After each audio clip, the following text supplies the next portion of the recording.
So hey everyone, my name is Suza and today I'm doing my first interview with Nikki Ramney about the Minke whales.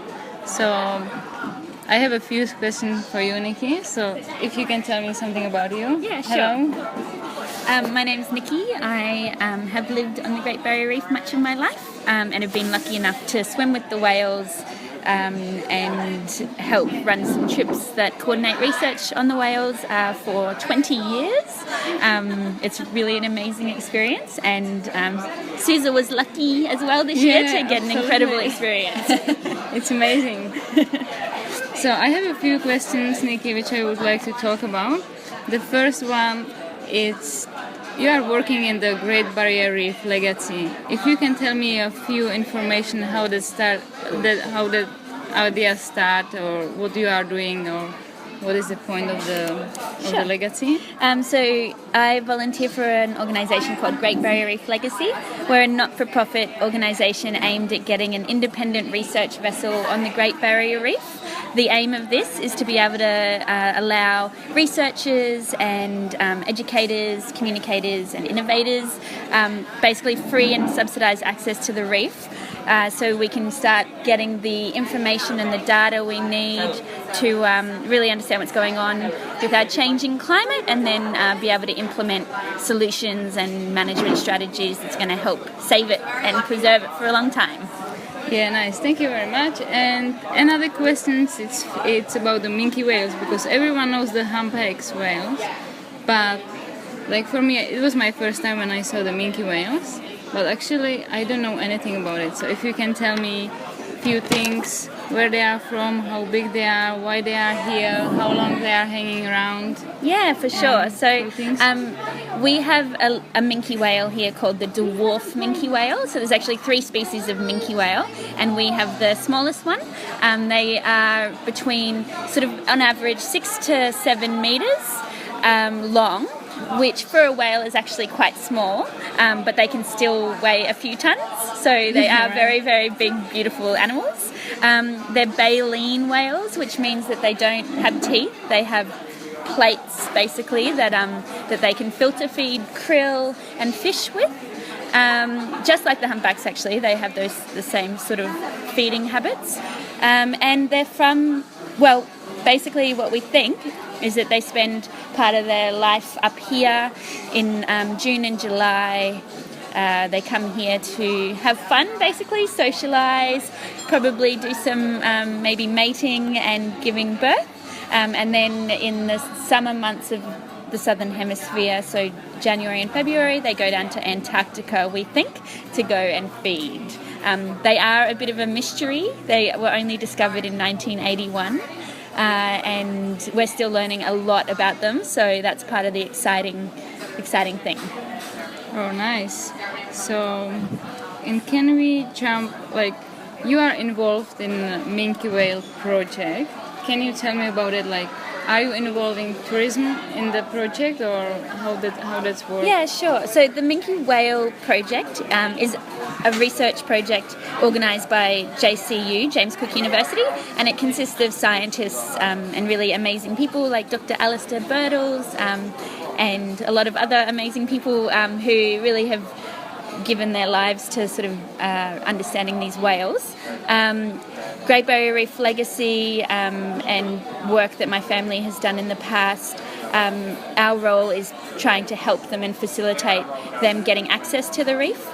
So we organise trips that can take the researchers out, and it's usually with tourism. So we have tourists who come and get to swim with the whales, and it's a really sustainable and excellent practice that the Minke Whale Project developed, so that it's all on the whales' terms, and then the researchers come, and in response they'll give lectures and that sort of thing. And one of the really cool things is the tourists can get involved in the research because they take photos and they help ID the whales and record their behaviour. So it's sort of a nice relationship between tourism and research where everyone gets involved.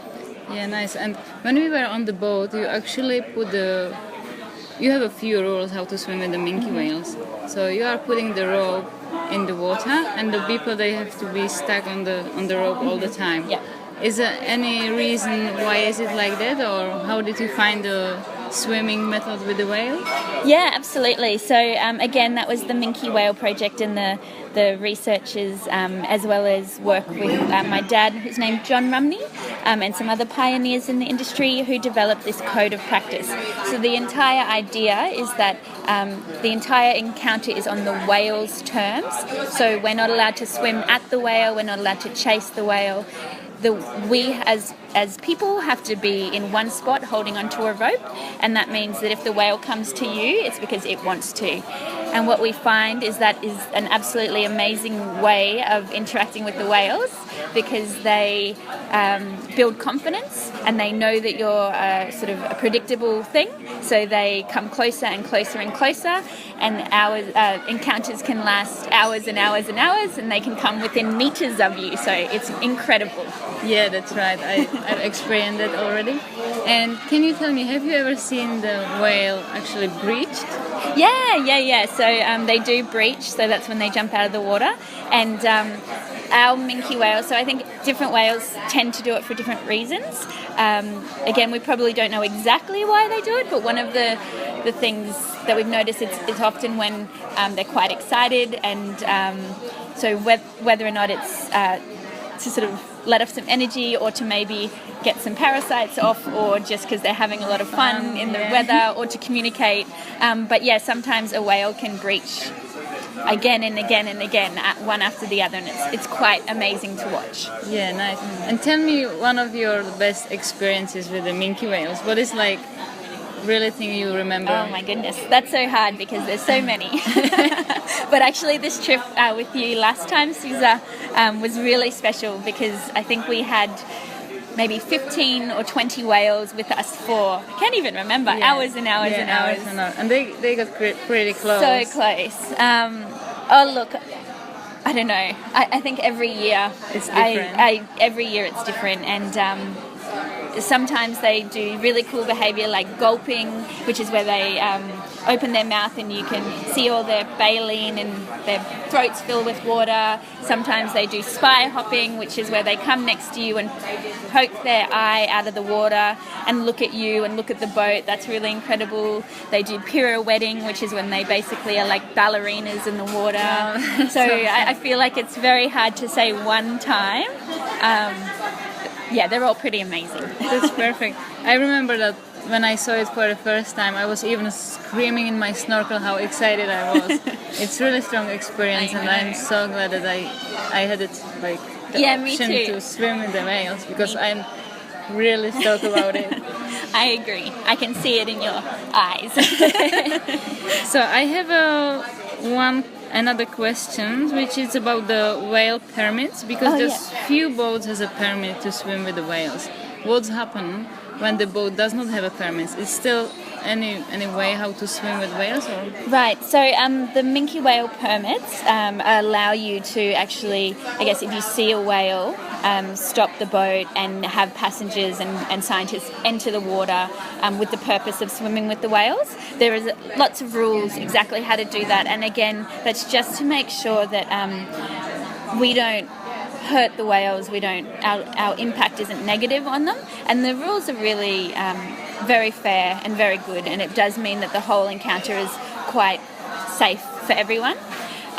There's a lot of boats in Port Douglas and Cairns in the area that don't have permits, and it does mean that they can't go out and actively seek swimming with the whales, but sometimes what happens is people will be in the water snorkeling and a whale will come up to the people. So obviously if a whale comes up to you when you're in the ocean already, then you're not, that's not your fault. The whale came for you. So in those circumstances people can swim with them, and it's just always really recommended never to swim with the whale, and just to be as safe as possible. But yeah, so it happens to many lucky people, even in their small little boats out there, so it's pretty cool. That's perfect. So, and I have another question.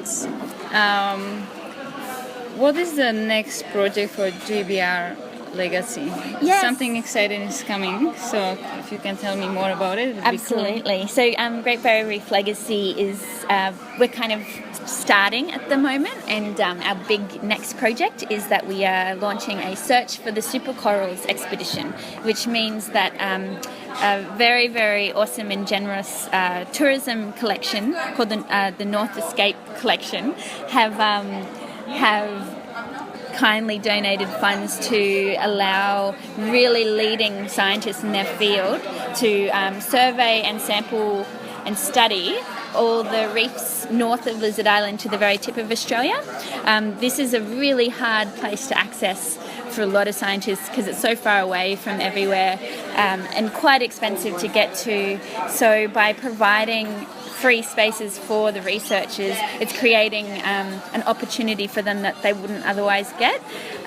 It's exciting because we'll be able to study and look at the corals that have survived the 2 coral bleaching events over the last 2 years and try and figure out why some corals are actually quite strong and resilient in these situations, and try and use that information to help better manage our resources, as well as try and do whatever we can to make them keep living.